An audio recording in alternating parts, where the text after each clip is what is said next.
Salut tout le monde, c'est AZK. Il y a 2 jours, je vous ai sorti une vidéo à propos du Bull Run. Dedans, je vous montre les 20 raisons qui me font croire que la machine est peut-être déjà lancée. Et si ça vous intéresse, vous avez le lien dans la description, n'hésitez pas à aller la voir, j'ai passé quand même pas mal de temps dessus. En tout cas, aujourd'hui, je vais faire un truc assez paradoxal, puisque je vais vendre tous les altcoins qu'il y a dans le portefeuille 2023. Alors rassurez-vous, je vais vous expliquer pourquoi je fais ça, et surtout, je le précise, j'ai pas perdu confiance envers le monde des cryptos, envers les altcoins, etc. Je vais la jouer safe pour cette fin d'année, on va dire. Pour ceux qui sont sur le groupe Discord, j'en ai déjà parlé, mais le truc qui m'a fait un petit électrochoc, qui m'a fait croire que c'était peut-être le moment de se calmer un petit peu, c'est les frais sur Ethereum. Je trouve que c'est un très bon indicateur de la hype passagère. En tout cas, en mai, ça avait très bien marché. Quand on a eu les gros pics de frais de transaction sur Ethereum, c'était le moment où il fallait un petit peu arrêter d'acheter des alts, voire même prendre ses profits, se désexposer du marché. Parce qu'en mai 2023, on a eu PP, on a eu toute une hype de shitcoin qui avait explosé. Et du coup les frais avaient explosé par la même occasion. Et là voilà, c'était devenu infâme il y a quelques jours, le 9 novembre, il y a eu 2 heures où on avait eu un pic sur les frais de transaction sur Ethereum. La moyenne à 15h et à 16h le 9 novembre, c'était 150 et 170 GWay. Hier, je sais pas trop ce qui s'est passé, enfin hier au moment où j'enregistre la vidéo, parce que je l'enregistre le 14, mais à tous les coups elle sortira le 15. Hier du coup je disais, on a eu un pic à 150 GWay aussi. Donc c'est une moyenne sur une seule heure, donc vous voyez qu'il y a d'autres heures où il y a eu 38 GWay, où ça allait un peu plus. Mais voilà, généralement quand on a des pics comme ça à 100, voire 150 GWay, voire plus encore, c'est généralement signe que le marché commence à s'échauffer un petit peu. Après, si le bull run est déjà bien lancé, peut-être que finalement 100 GWay ça finira par être la moyenne des frais sur Ethereum. Mais je sais pas, je pense qu'on a encore le temps avant que ce soit le gros de la frénésie. Typiquement, j'en parle dans la vidéo sur le bull run, on va probablement devoir attendre les acceptations ou les refus d'ailleurs des ETF sur Bitcoin, sur Ethereum. À mon avis, c'est à partir de là que le gros du bull run va être lancé. Surtout l'ETF sur Ethereum. Je pense que l'ETF sur Ethereum, il va lancer un petit peu l'altcoin season. Au début, Bitcoin, il risque de prendre vachement le dessus, mais après, c'est à peu près sûr que l'argent va se déverser sur les alts. Après, on verra si je me trompe, mais là, ça l'a encore fait. Bitcoin, il a pumpé jusqu'aux 37 000 $. Ensuite, il y a eu BlackRock qui avait annoncé la demande d'ETF sur Ethereum. Ça a fait pump Ethereum. Et là, qu'est-ce qui se passe ces derniers jours? On a les altcoins qui pump. Moi, dans mon portefeuille, j'ai du AVAX. J'ai vendu mes crocs un peu trop vite parce qu'ils ont fait un x2 quasiment. Là, ils sont à 9 centimes, mais ils étaient montés à plus de 10 centimes il y a 2-3 jours. AVAX, il est monté à quasiment 20 $. Enfin, voilà, il y a eu d'énormes performances. Le Solana, j'en ai pas, mais il a fait un x5 depuis ce bear market. Donc, c'est pas anodin ce qui se passe. À mon avis, c'est le bon moment pour prendre des profits et revenir en force, soit en début 2024, soit en vraiment fin d'année 2023. En plus, c'est Noël. Vous avez qu'à demander du Bitcoin à vos parents. Ouais, ça peut être sympa. Ça peut être sympa aussi de leur en offrir, je pense. Après, vous faites ce que vous voulez, bien évidemment. C'est pas un conseil en investissement, mais c'est vrai que je pense pas être le seul à profiter des fêtes de fin d'année pour pour parler un petit peu de crypto à la famille. Ah, je vous connais, je sens que je suis pas le seul à le faire. Bref. Moi, pour cette fin d'année, je veux me dérisquer, je veux pas être trop exposé au marché crypto. Alors, je vais garder mes Ethers, je vais garder mes Bitcoins, parce que, évidemment, si je me plante, que le bull run est vraiment déjà lancé, et que, là, il y aura pas de correction, et qu'on va aller en ligne droite directement to the moon, je veux quand même rester un minimum exposé au marché. Je veux pas non plus que le train parte entièrement sans moi. Et ça tombe bien, j'ai pas envie de vendre mon Bitcoin, j'ai pas envie de vendre mon Ethereum, ils peuvent se prendre des moins 80% parce que les ETF passent pas. C'est pas grave, je les garde dans le portefeuille, c'est la vision que j'ai pas envie de les vendre. Par contre, les altcoins, voilà, ça peut être plus volatile à la hausse, mais aussi à la baisse, donc je préfère couper un petit peu d'exposition, être plus tranquille sur cette fin d'année, et voilà, je reviendrai plus fort en 2023, en 2024, peut-être que c'est une bêtise et que le GMX, le AVAX que je vais vendre, ils vont faire x2 d'ici là. Mais c'est pas grave, au pire, je m'exposerai sur d'autres projets, il y en a pas mal que je surveille, donc on verra bien. En tout cas, je vais commencer par vendre le AVAX, parce que c'est un petit peu chiant, faut que j'aille les chercher, je les ai déposés sur Yildiaq. D'ailleurs, pourquoi la poule elle apparaît pas? Bon, on va essayer de la trouver manuellement, c'est pas très grave, normalement c'est cette poule ici. J'ai l'impression que la page elle avait pas fini de charger. Bref, c'est pas très grave. Je retire tous les tokens de Yidiak et ensuite je vais... Ah non, je vais pas pouvoir les vendre tout de suite. Après, je vais devoir les retirer de Balancer, c'est vrai. Je passe la première transaction sur Yidiak. Là, je vais récupérer mes tokens Balancer, enfin mes LP tokens de Balancer. D'ailleurs, est-ce qu'il n'y a pas un lien pour aller directement sur Balancer du côté de Yidiak? Ah, parfait. On peut y aller juste ici. Bah, allez. Ah, c'est un bouton factice. je me suis fait avoir. Ça marche pas? Bon, c'est pas grave, on va aller sur Balancer manuellement. D'ailleurs, en parlant de Balancer, j'ai remarqué un truc. Il y a des nouveaux stablecoins qui sont arrivés du côté de la blockchain Avalanche. C'est le VCHF, le V-Euro et je sais pas s'ils en ont d'autres. Je crois qu'ils ont un V-Gold aussi, quelque chose comme ça. Je connais pas spécialement, mais si vous avez un avis, n'hésitez pas à me le donner en commentaire. Parce que je vois quand même qu'il y a des pools avec des rendements assez sympathiques. Et en plus, c'est payé en AVAX. Donc, ceux qui ont envie de rester en stablecoin, peut-être qui sont un peu dégènes, qui veulent mettre un petit peu de stablecoin sur une pool sympathique, moi j'ai pas fait mes devoirs donc je sais pas si j'irai m'exposer à cette pool, mais 40% d'intérêt payant AVAX, je pense pas que c'est un si mauvais compromis. Après attention, on est sur des pools, certes c'est deux stablecoins, mais ils sont quand même volatiles entre eux, parce que on a du franc suisse et de l'USDC, et là on a une pool avec du AVAX staké, donc c'est encore pire. À choisir, je choisirais la pool CHF USDC. Mais bon, j'ai pas fait mes recherches, donc je sais pas si ce stablecoin il est si safe que ça, mais j'avoue que ouais, le rendement il est sexy, ça donne un peu envie. Après c'est pas étonnant, hein. S'ils veulent lancer leur stablecoin et qu'ils soient assez adoptés, ils vont balancer des incentives pour essayer d'attirer les gens. Bref, moi ça m'intéresse pas, je suis juste venu pour retirer mes AVAX de base, donc je choisis la bonne pool, je clique sur Withdraw, et bah, je vais tout retirer en AVAX. D'ailleurs je pense que j'ai fait des bénéfices sur cette strat, j'espère en tout cas, je vais vérifier, parce que là je retire quasiment 20 AVAX, 19,88 AVAX, mais j'en avais déposé combien? A priori, d'après mon tableur, j'en avais déposé 19,5, donc ça va, c'était pas une stratégie si inintéressante. Par contre, je crois que je m'étais fait un petit peu avoir par les frais de transaction, que ça m'avait coûté un peu cher de déposer sur Yidiak. Mais bon, c'est pas très grave, c'est fait de toute façon. A priori, la stratégie était sympathique. En tout cas, si j'avais mis plus d'AVAX, si j'en avais eu plus, ça aurait été, j'aurais été moins impacté par les frais. C'est ce que je veux dire. Bah, je vais supprimer la ligne, hein, j'en ai plus besoin. De toute façon, je vais vendre mes AVAX, donc ça sert à rien que je note ma plus-value. Hein. Je vais la noter directement sur la vente, parce que sur mon tableur, je note ce que j'achète, je note ce que je vends. D'ailleurs, je pense que je peux mettre déjà mes AVAX en vert ici, hein, ce qui vont être vendus. Ça, c'est perso, vous n'êtes pas obligé de le faire, mais mon tableur, vous pouvez le prendre, vous pouvez le copier. Et moi, il y a un truc que j'aime bien faire, c'est peut-être un petit peu chiant de faire ça, un petit peu bête, mais je sais pas, j'aime bien le faire. C'est quand j'achète des alts, je les mets en bleu pour l'instant tant qu'ils sont pas vendus, et quand ils sont vendus, si c'est à perte ou en bénéf, je les colorie en rouge, voilà, tout simplement. Après, je fais pas tout le temps des all-in, donc si j'en vends une partie, comment je le colore, est-ce que je le colore ou pas? Ça c'est plus compliqué, ça va aller dans l'utilisation, faudrait voir en cas réel, mais ouais, généralement c'est ce que je fais quand je vends et que je suis en bénéf, boum, je le mets en vert, et voilà, faut assumer les pertes, hein, faut assumer 2022, regardez, il y a pas beaucoup de vert en 2022, hein. Bon, maintenant que j'ai terminé mes carabistouilles du côté de Balancer, je peux échanger mes AVAX, et d'ailleurs les 40 centimes que j'ai récupérés du SDC, ben je vais les comptabiliser dans ma vente du AVAX, parce que après ils vont être bridgés, etc. Donc je vais pas les mettre à part, je vais tout compter dans ma vente de AVAX, vous allez voir. Donc j'ai mes 20 AVAX et des poussières, je vais pas tout vendre, faut que j'en garde pour payer les frais. Je vais en vendre combien? 19,9. Voilà, on va essayer d'en garder un minimum pour payer les frais. Ces 19,9 AVAX, je vais les échanger sur OneInch. Et d'ailleurs, je suis pas sur OneInch directement, je suis sur OnDeFi. Je vous le présente pas parce que c'est pas la première fois que je le passe en vidéo.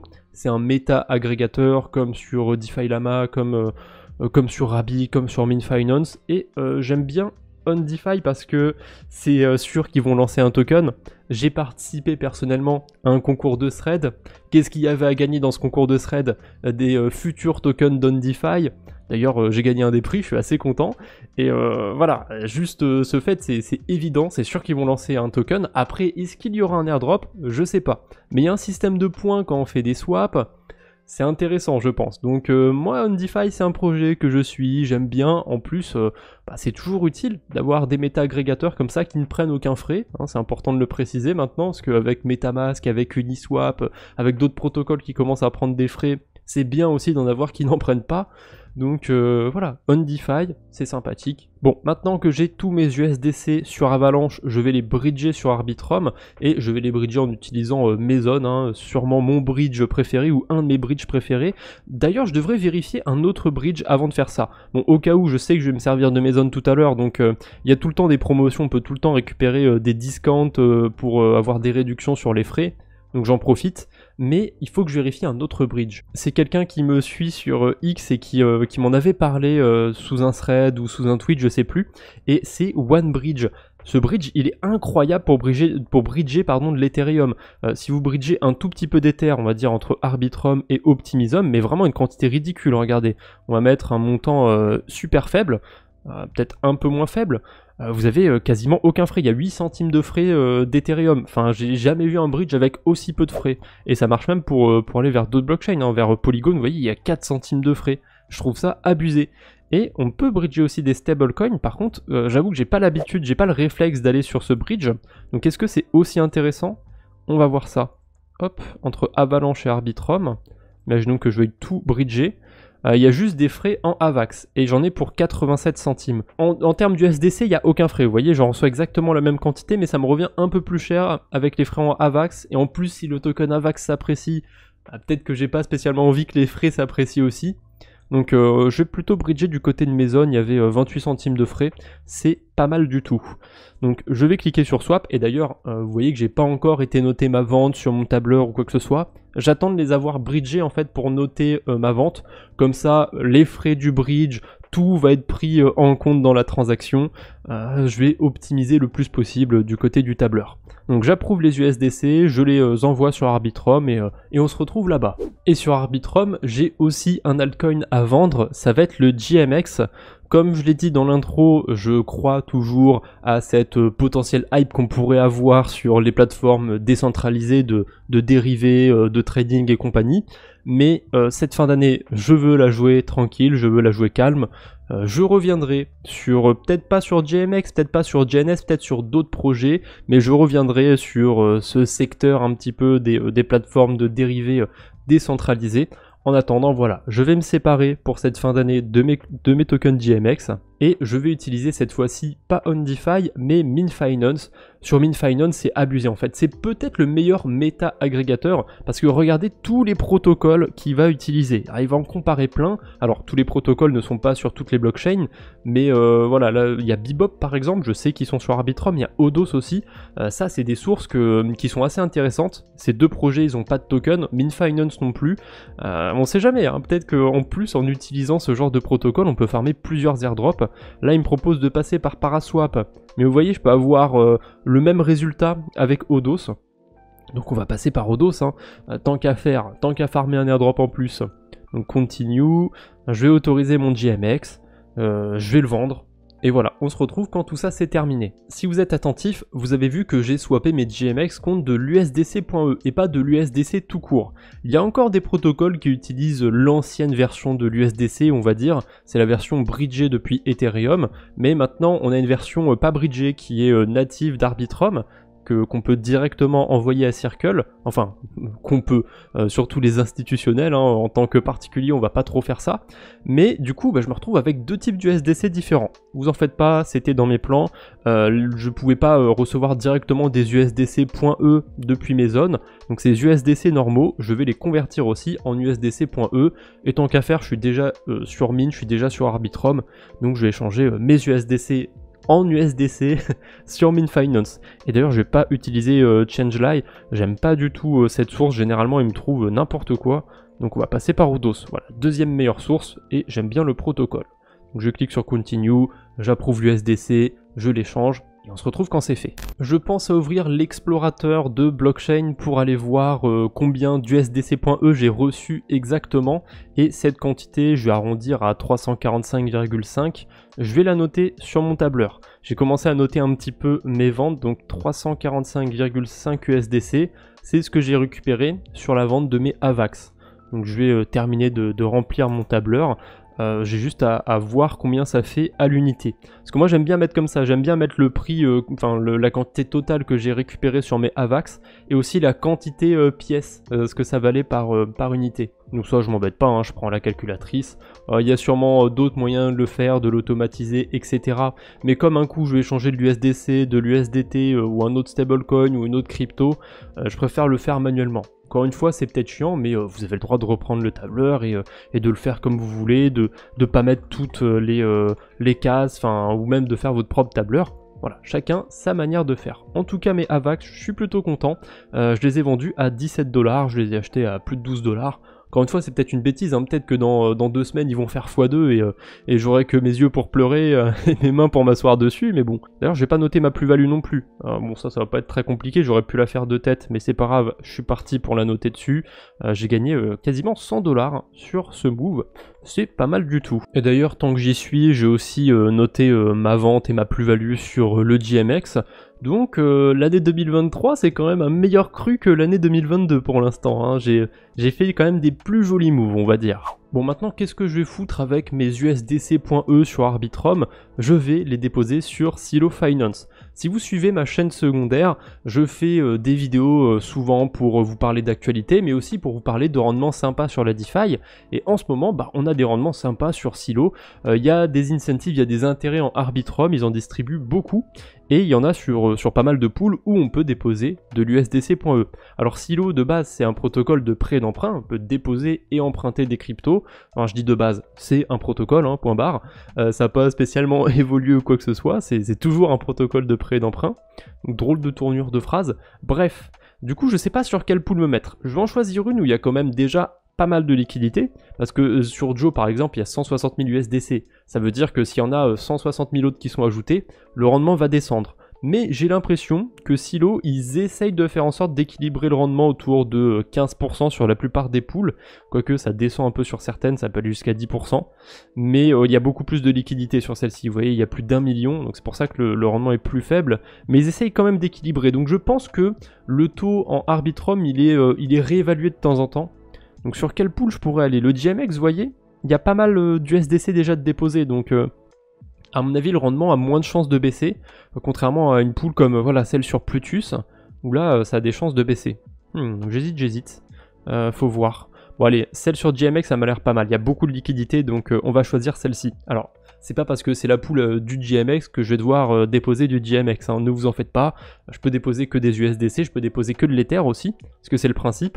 Sur toute, en fait c'est que des paniers séparés, et sur chaque panier on va dire on a une crypto, de l'Ether, de l'USDC. Voilà, c'est le principe de Silo Finance, je trouve ça sympathique, et du coup en déposant des USDC je pourrais même emprunter de l'Ether ou du GMX par-dessus, mais je vais pas le faire. Les frais sont un peu trop chers en ce moment, je dépose pas assez pour que ce soit intéressant, donc voilà, on va juste déposer les USDC, j'aurai mon petit 15% d'intérêt quasiment dessus, payé en Arbitrum.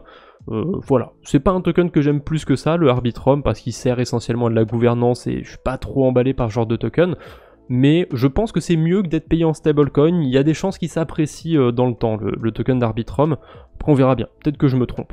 Bref, je vais approuver et déposer mes stablecoins, évidemment, ma ledger s'est mis en veille, bref, je fais ça, et une fois que c'est déposé, on se retrouve. Bon, je vais essayer d'accélérer un peu la cadence parce que j'ai pas envie de faire une vidéo d'1 heure non plus.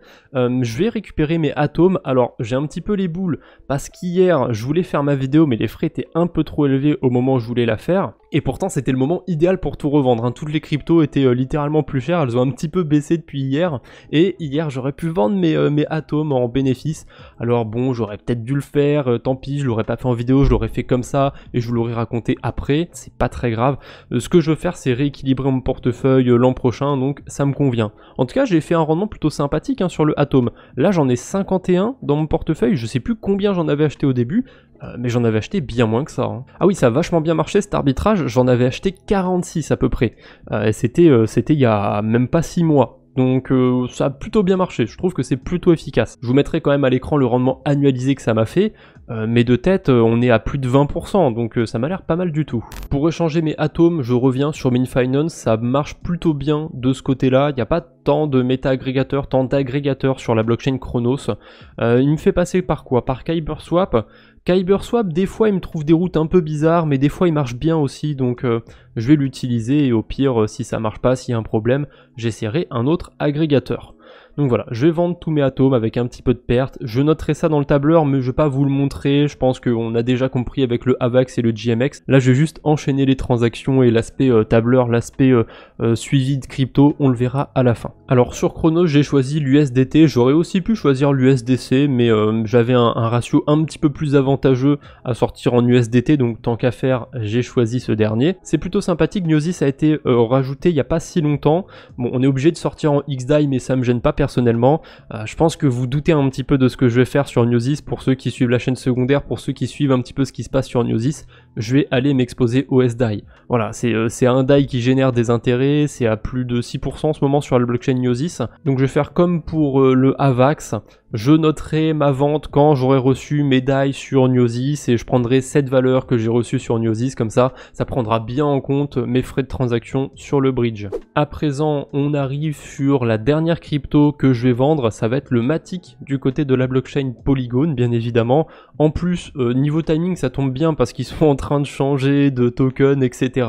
Donc c'est limite pas plus mal de se désexposer un petit peu au Matic en ce moment. Peut-être que je me réexposerai directement au nouveau token la prochaine fois. Je pense pas qu'il soit déjà implanté sur Polygon, je pense qu'on a encore le Matic sur Polygon, que c'est pas encore le pôle POL. On verra bien, un petit peu curieux ce choix de changer comme ça de token. Moi je trouve que ça embrouille plutôt qu'autre chose. C'était sympa Matic, je comprends pas trop pourquoi ils ont changé, mais bon, ça les regarde, c'est pas mon problème. Donc c'était un petit peu chiant la stratégie que j'ai faite, c'est comme sur Avalanche, je les ai mis sur un protocole qui est par-dessus Balancer, donc je vais devoir retirer en deux étapes on va dire, d'abord sur Giro et ensuite sur Balancer. Donc unstake, je vais tout unstaker. Tant que je suis sur Giro aussi, je vais penser à réclamer les balancers. Bon, il n'y en a pas pour beaucoup, il y en a pour 1$ et des poussières, donc pour l'instant, je vais pas aller les vendre. La vidéo est assez longue comme ça, donc je vais pas trop perdre de temps. Au pire, j'irai les vendre plus tard, ou alors je les garderai. Franchement, pour le peu que ça représente, ça va pas changer grand chose à la valeur du portefeuille. Ah, je me suis trompé d'ailleurs pour Giro Finance. En fait, c'est entièrement par-dessus balancer. Du coup, même pour sortir les tokens en sous-jacent, les Matic, les ST-Matic, je suis obligé de passer par l'interface de Gyroscope. Donc on va cliquer sur Exit Pool, je me souvenais plus du tout que j'étais passé par là, et d'ailleurs j'ai fait une bêtise, je veux récupérer des Matic directement, pas des Wrath Matic. Voilà, là je peux cliquer sur Exit Pool et ça me fera faire une transaction de plus. Les ST-Matic, je veux pas les garder, donc je vais devoir tout convertir. Je sais pas ce qu'il m'a fait, il m'a tout sorti en Wrath-Matic, c'est pas très grave, c'est pas si dérangeant. Donc je vais convertir les ST-Matic que j'ai en Wrath-Matic, parce que tant qu'à faire, j'ai envie de tout vendre d'un seul coup, d'avoir une seule transaction où je convertis des Matic en stablecoin et pas deux. Je trouve que c'est moins galère comme ça, donc c'est peut-être pas optimal de passer, d'échanger mes ST-Matic contre du Matic, puis de les échanger contre des stablecoins. J'aurais peut-être mieux fait de les échanger d'abord contre des stablecoins, etc. Blablabla.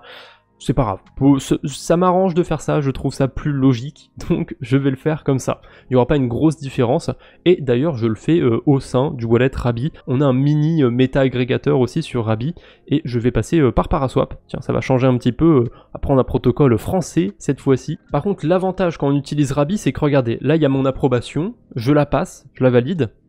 Boum, la transaction d'après elle s'ouvre tout de suite. Ça c'est super pratique. Ça paraît bête mais avoir des transactions qui s'enchaînent aussi vite ça fait plaisir. Par contre, pourquoi il m'affiche une erreur? Est-ce que je devrais pas passer ma transaction? C'est pas grave, je suis un zinzin, je l'ai passé quand même. Ah bon, c'était évident, Rabby m'avait prévenu à la fail de la transaction. Bon, c'est pas grave, on va recommencer. Ah bah évidemment, maintenant Paraswap, c'est le plus mauvais agrégateur. C'est pour ça que je passe plus par Paraswap en ce moment. Paraswap, je sais pas ce qui s'est passé, ils sont devenus très mauvais. Regardez, il y a quand même un grand écart entre les différents agrégateurs. D'ailleurs, l'écart il est tellement élevé que en fait il vaut mieux que je change d'agrégateur plutôt que de passer par Paraswap, ce sera plus intéressant. Donc finalement j'ai approuvé pour rien, bon, c'est pas grave, j'irai faire une désapprobation plus tard. Voilà, j'ai approuvé 1inch et je vais passer sur 1inch. Généralement je passe par 1inch parce qu'ils sont quand même assez forts. KyberSwap aussi, KyberSwap et 1inch c'est souvent les deux meilleurs agrégateurs, ils sont quand même assez imbattables. Ça Ça, si vous utilisez régulièrement la DeFi, je pense que vous passez tout le temps par les mêmes agrégateurs que moi. Bon, je me casse pas la tête, je passe sur OnDeFi, il n'y a qu'un seul USDC, je suis sûr que ce sera le bon. Ils me font chier aussi, Circle, à mettre leur USDC partout, maintenant ça m'embrouille.